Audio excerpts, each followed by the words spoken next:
Ang ganda na ng panahon, sinyalis na ng summer, beautiful people. Walking time tayo sa Sail Point Park.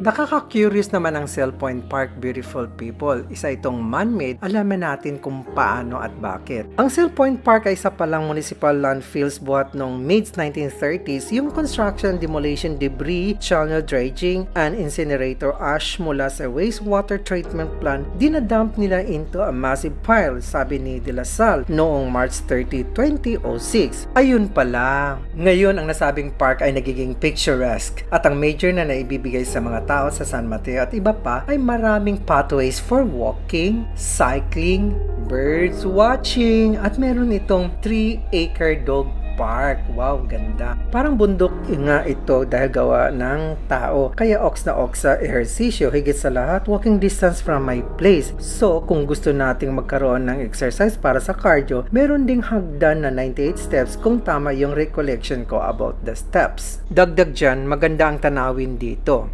Maobserbahan natin ang pararating na paglaland and take off ng mga local at international plane sa San Francisco International Airport.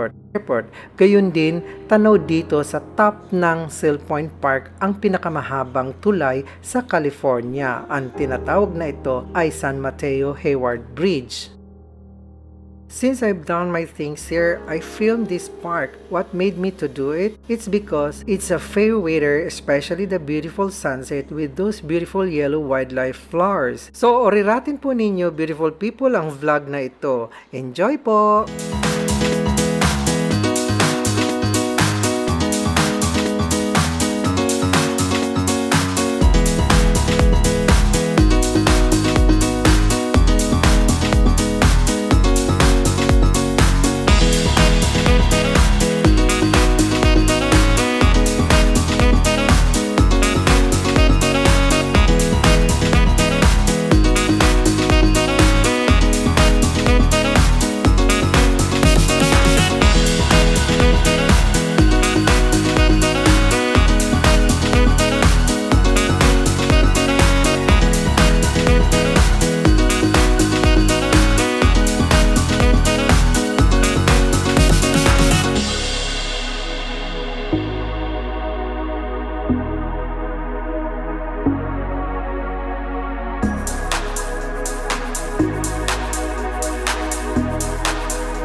Subscribe!